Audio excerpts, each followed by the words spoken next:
کہ اللہ تعالیٰ کا کیا اصول ہے. اللہ تعالیٰ نے بھی کتنی بڑی اللہ کی رحمت، لیکن اللہ نے اس کا ایک اصول اور ضابطہ بنا دیا کہ آخرت میں اس کو نہیں بخشوں گا جو مجھے نہیں مانے گا یا میرے ساتھ شرک کرے گا، کچھ بھی ہو جائے، چاہے پیغمبر کی سفارش کیوں نہ آ جائے، بلکہ پیغمبر پر پابندی لگا دوں گا کہ آپ کو ان کی سفارش کی اجازت نہیں ہے. یہ بہت بھائی، اس سے پتہ چلتا ہے ایمان بہت بڑی نعمت ہے. آج مسلم گھرانوں میں بات بات پر ایمان سے ہاتھ دھو بیٹھتے ہیں. اچھا، ایک اصول یہ بھی یاد رکھو، بے ایمان کسے کہتے ہیں؟ ایک تو بیمانٹی کر رہے ہیں نا لڈو کھیلتے ہوئے، وہ ایک الگ چیز ہے، وہ بے ایمانی ہے جس کو ہم نے بچوں میں بیمانٹی بنا دیا تھا. وہ بیمانٹی اور چیز ہے. کہیں آپ کہیں کہ لڈو میں تم نے گوٹ ادھر سے یوں کر دیا، چھکا چوکا آیا ہوا تھا، چھکا کر دیا اس کو، تو تم بے ایمانی کر رہے ہو، تو تمہارا ایمان نہیں ہے، آخرت میں قطعاً تمہاری بخشش نہیں ہوگی. تو ایسا فتویٰ نہ لگا دیں. بے ایمانی کو بیمانٹی کہتے ہیں ہم لوگ. اب آپ لوگ پتہ نہیں کیا کہتے تھے، ہم تو بیمانٹی کر رہے ہیں بھائی. تو یہ وہ بیمانٹی نہیں ہے.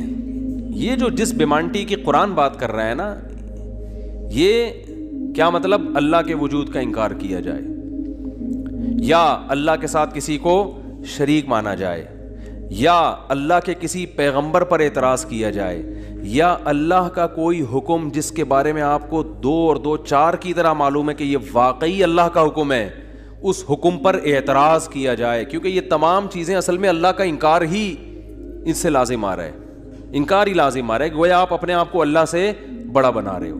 تو یہ ہے کفر. دوسری بات یہ کہ اسلام میں احکام کا مدار زبان پر رکھا ہے، زبان پر. آج لوگ چھوٹی چھوٹی باتوں پہ زبان سے کلمہ کفر نکال دیتے ہیں اور وہ سمجھتے ہیں کہ اس سے ہوگا کیا. ہمارے ہاں جو لبرل گھرانے میں پیدا ہونے والے بچے ہیں نا، ان کو ذرا سی ٹینشن ہو تو فوراً اللہ کو برا بلا معاذ اللہ کہنا شروع کر دیتے.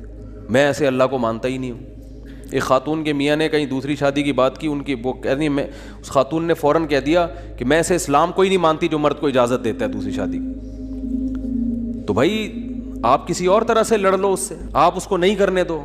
اس سے تھوڑی کفر ہے، تو عورت کی فطرت ہے، نہ کرنے دو اس کو. بولے بھائی مجھے بہت تکلیف ہوتی ہے، میں نہیں برداشت. فرض تھوڑی ہے کرنا، اجازت دی ہے نا. اسلام نے گن پوائنٹ پہ تھوڑی کہا کہ لازمی کرو. وہ تو میں گن پوائنٹ لے کے بیٹھا ہوں، بندوقیں یہاں پہ ٹھا کرو، وہ تو میرا ہیڈ ایک ہے نا، وہ اسلام کا تھوڑی ہے. تو بھائی یہ کہہ لو کہ نہیں کرو، مجھے تکلیف ہوتی ہے، جھوٹی موٹی کی بے ہوش ہو جاؤ، جھوٹی موٹی کی خودکشی کی دھمکیاں دے دو، ہاتھ پاؤں یوں کر لو اپنے تھوڑے سے، یوں عجیب سے کر لو. یہ ہوتا ہے سارے، یہ سب چل رہا ہوتا ہے مارکیٹ. کچھ بھی کر لو، اس سے آپ کافر نہیں ہوگی، کیونکہ عورت کو سوگن کی تکلیف ہونا نیچرل ہے. وہ نہیں چاہتی میرا میاں کسی اور کا ہو جائے. پھر اس میں خطرات بھی ہوتے ہیں، پتہ نہیں برابری کرے گا نہیں کرے گا. تو یہ رائٹ ہے. عورت صحابیات کو بھی تکلیف ہوتی تھی. حضرت ابراہیم علیہ السلام نے جب دوسری شادی کی ہے تو آپ کی زوجہ کو، پہلی زوجہ کتنی نیک تھی، مگر ان کو بھی تکلیف ہوئی تھی. تو یہ تو نیچرل ہے. لیکن آپ اللہ پر آ جاؤ، اگر اللہ پہ اعتراضات شروع کر دو، اسلام پہ اعتراضات شروع کر دو، تو بھائی یہ اللہ سے آگے نکلنے کی، پھر یہ کیا ہو رہا ہے؟ پھر اللہ نہیں بخش. دوسری تیسری شادی تو بہت دوسرا مسئلہ ہے. اللہ کہے گا تم نے مجھ پہ کیسے انگلی اٹھا دی ہے، مجھے کیسے غلط کہہ دیا. اور یہ آج کل بہت ہو رہا ہے، بات بات پہ کفر زبان سے نکال. غموں میں حوصلے چھوڑ دیتے ہیں لوگ، آ کے ملتے ہیں، یہ میرے ساتھ ٹینشن، یہ میرے ساتھ مسئلہ، یہ میرے ساتھ مسئلہ، پتہ نہیں اللہ کہاں ہے. ایک آدمی کے بچے کا انتقال ہوا، کہہ رہے یار اللہ کو میرا ہی بچہ مارنا تھا. بھائی تم کس کے مقابلے میں آ کے کھڑے ہو رہے ہو؟ خدا سے مقابلہ کر رہے ہو. تو یاد رکھو اللہ کی جو صفت ہے نا، وہ ہے کبریائی، استغنا. اس سے لڑ کے، اسے برا بلا کہہ کے، اس کے خزانوں سے ایک تنکا بھی نہیں لیا جا سکتا. وہ آپ کے ان جذبات سے متاثر نہیں ہوتا. اگر آپ یہ سمجھو گے کہ میں یوں کروں گا، دیکھو باپ کے سامنے تڑیاں بعض دفعہ چل جاتی، باپ کے سامنے بعض دفعہ تڑیاں، میں ابا کو مانتا ہی نہیں جو مجھے جائیداد سے جو ہے نا آگ کر دیں اور مجھے گاڑی نہ لے کے دیں. ابا ہو سکتا ہے متاثر ہو کے بولیں بھائی چل یار یہ گاڑی تیرے نام کر دی، میں نے یہ پلاٹ تیرے نام کر دیا، میرا بیٹا تو مجھے ماننے سے انکار کر رہا ہے. لیکن اللہ کا اصول جو قرآن اور سنت سے پتہ چلتا ہے، جو آسمانی کتابوں سے پتہ چلتا ہے، وہ اصول یہ ہے کہ آج تک کسی نے اللہ کے خزانے سے اللہ کو معاذ اللہ برا بلا کہہ کے، اللہ پہ اعتراضات کر کے، اسلام کو برا بلا کہہ کے، اللہ کے پیغمبروں کو برا بلا کہہ کے، اس طرح سے واویلا کر کے، اگر آپ یہ سمجھتے ہو کہ اللہ کو آپ پہ ترس آ جائے گا کہ ہائے بیچارہ بہت ہی مجبور ہے، تو یہ دماغ سے ہمیشہ کے لیے نکال دو. اس سے بڑی سزا میں اللہ آپ کو ڈالے گا، اس سے بڑی سزا، اور وہ جہنم کی آگ. یہ تو کچھ بھی نہیں ہے. تبھی تو خودکشی کرنے والے پر اللہ کو ترس نہیں آتا. خودکشی کرنے والا ایک طرح سے انتقام لے رہا ہے اللہ سے کہ اللہ تو نے مجھے زندگی دی, مجھے اس قابل تو چھوڑا نہیں, تو نے تو میرے ساتھ غلط کیا, مجھے گفٹ چاہیے ہی نہیں نعمت کا. جیسے ہے نا آپ باپ نے آپ کو گفٹ دیا ہو اور آپ دشمنی میں آ کے باپ کو گفٹ واپس کر دو, مجھے نہیں چاہیے, ایسے پھینک دو. تو ہو سکتا ہے باپ کا یہ اصول ہو, وہ پھر بھی وہ کہے نہیں میرا بیٹا ایسا نہیں, لیکن اللہ کا اصول نہیں ہے. اللہ کا یہ اصول نہیں ہے. اللہ کہے گا بھائی تو کیا سمجھتا ہے, میں تجھے اور آگ میں ڈالوں گا. تو دنیا کی ٹینشنوں سے تو چاہتا تھا یہ ناکام عشق ہو گیا, عشق ناکام ہو گیا, اور یہ ہو گیا تیرے ساتھ, اور یہ ہو گیا, اور تو جاب لیس ہو گیا, اور گھر سے مہنگائی اور غربت کے تانے پڑ رہے ہیں تیرے کو, اور بے روزگاری کے تانے مل رہے ہیں, اور معاشرے میں تیری عزت نہیں ہو رہی, اور اب آ کے تو کیا کر رہا ہے, خودکشی کر رہا ہے. تو یہ سمجھ لے گا کہ میں تیرے پہ ترس کھا کے تجھے چھوڑ دوں گا. ایسا نہیں ہے. نبی صلی اللہ علیہ وسلم نے فرمایا جس نے خودکشی کی, جس طرح سے اپنے آپ کو ہلاک کیا ہے نا, تو قیامت تک برزخ کی زندگی میں اسی طرح سے اپنے آپ کو ہلاک کر کے مارتا رہے گا. اللہ کہے گا یہ زہر پی کے مرا تھا نا, زندگی دے گا اللہ برزخ میں اور کہے گا یہ زہر کی بوتل پی دوبارہ, اور اسی طرح تیری آنتیں کٹیں گی. جس طرح اپنے آپ کو مارا ہوگا برزخ میں قیامت تک اسی طرح اپنے آپ کو مارتا رہے گا. یہ بہت بڑی غلط فہمی ہے کہ ہم واویلا کر کے اللہ کو اپنی طرف متوجہ کر سکتے ہیں, ہم زبردستی کر کے اللہ کو اپنی طرف مائل کر سکتے ہیں. ایسا بالکل بھی نہیں ہے. بعض لوگ غموں سے پریشان ہو کے گناہ کرنا شروع کر دیتے ہیں, سمجھتے ہیں کہ یار میرا تو حق بنتا ہے, میں تو سٹا لگاؤں گا, میں تو ٹینشن میں آیا ہوا ہوں, میں تو شراب پیوں گا, میرے ساتھ یہ ہو رہا ہے تو میرا تو بھائی آپ پیو گے تو یہ نہ سمجھو کہ اللہ آپ سے خوش ہو جائے کہ جی آپ کو ایک غم آیا تھا, اس غم میں آپ نے چونکہ شراب شروع کی ہے ٹینشن ختم کرنے کے لیے, تو اب اللہ کو ترس آئے گا, نہیں اس پہ شراب کیا ہو گئی ہے, معاف ہو گئی ہے, یہ بیچارہ اس کا کیا بنتا تھا, رائٹ بنتا تھا, اس کو تکلیفیں اتنی دی ہیں. ایسا نہیں ہوگا بھائی. اس خوش فہمی میں مبتلا مت ہونا.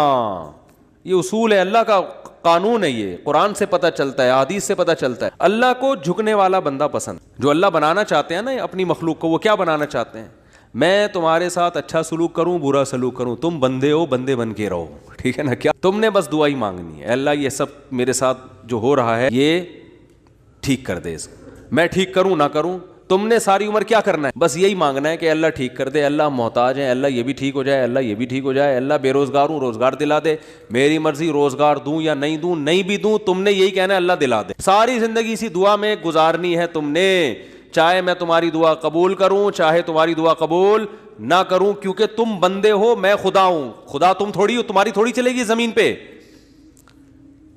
بہت سے لوگ یہ فالٹ ہے, دعائیں نہیں قبول ہو رہی تبھی تو وظیفوں کی طرف جاتے ہیں, اولاد نہیں ہو رہی کوئی وظیفہ بتا دے, او بھائی دعا مانگ لے اولاد, کہہ رہے دعا تو مانگ کے دیکھ لیا ہے, وہ تو ہو ہی نہیں رہی, تو کوئی ٹیکنیکل طریقہ ہو اولاد کا, سے کیسے ہو جائے گی بھائی, ٹیکنیکل طریقے تو نہیں ہے.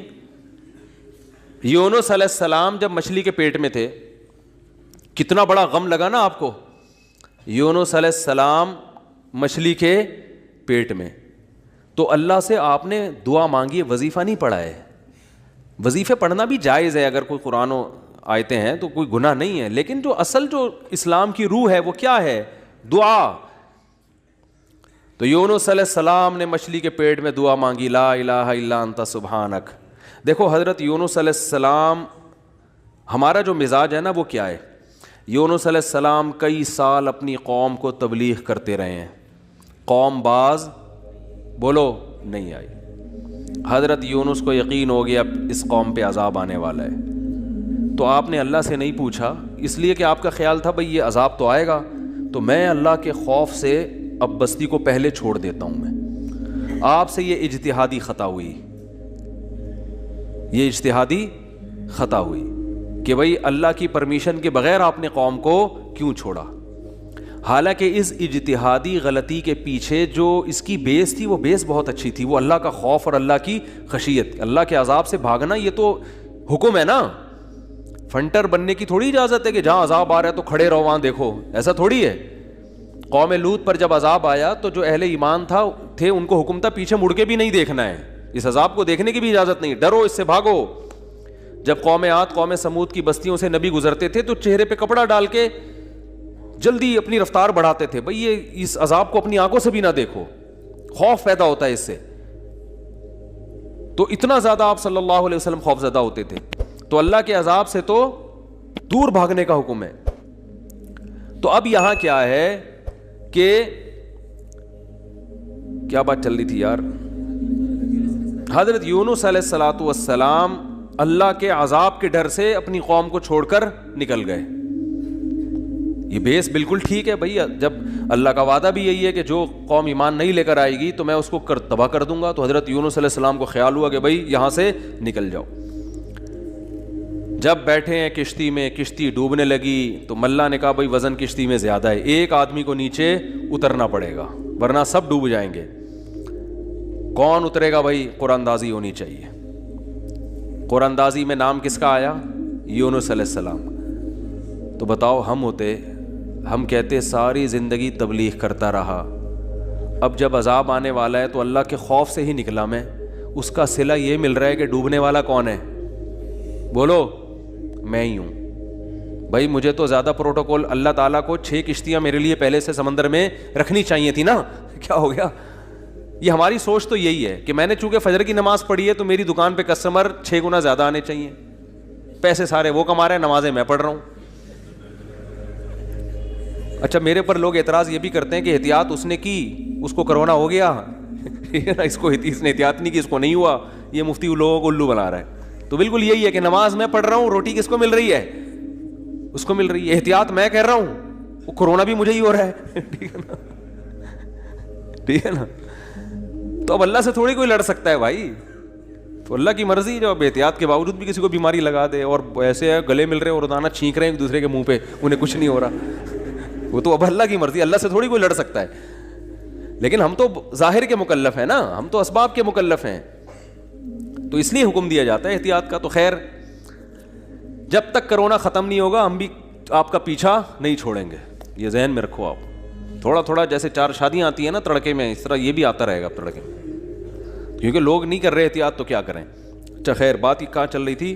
تو یونس علیہ السلام کی جگہ ہم ہوتے تو بھائی ہماری حالت کیا ہوتی ہے. اللہ جیسے تبلیغ میں ہم میں سے کوئی گیا ہوا ہوتا 4 مہینے کے لیے, 4 مہینے کے لیے تبلیغ میں نکلے ہوتے, اللہ کے راستے میں واپس آ رہے ہوتے تو پتہ چلا کچھ یعنی کنوینس ہی نہیں مل رہی, پولیس والے پکڑ کے لے گئے, کسی کیس میں بند کر دیا, تو کیا وسوسے آتے ہیں دماغ میں. جیسے حج کرنے گئے نا, ایک آدمی حج کرنے گیا, لٹ گیا وہاں پہ نا جیب کتروں نے, تو وہ کہہ رہے اللہ میں نے تو سنا تھا حاجی تیرے مہمان ہوتے ہیں, تو ہم نے تو دنیا میں کسی کو نہیں دیکھا کسی نے اپنے مہمان کس کی یہ انسلٹ کی ہو.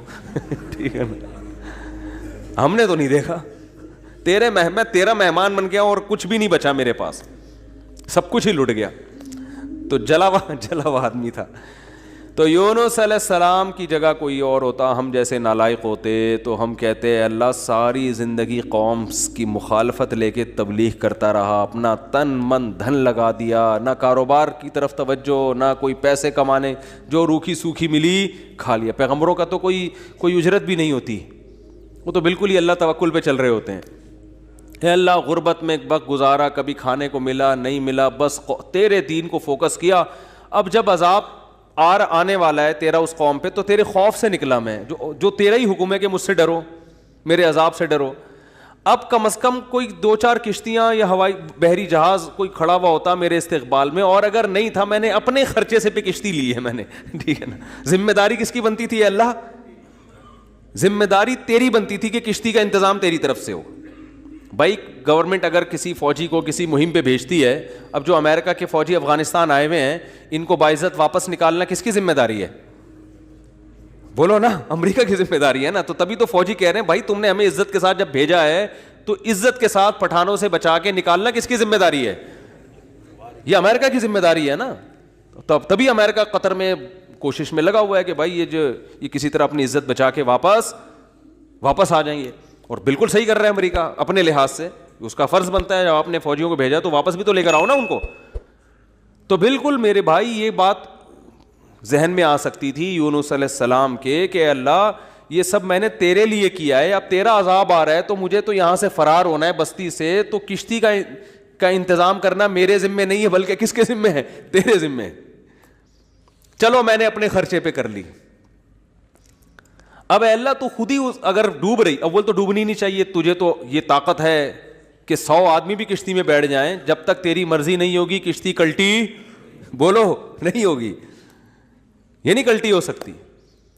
دوسری آزمائش تو نے یہ آزمائش میں ڈال دے گی, کشتی کلٹی ہو رہی ہے. اور اگر کلٹی ہو بھی رہی ہے تو ایسے ایسے نالائق لوگ اس کشتی میں بیٹھے ہوئے ہیں کار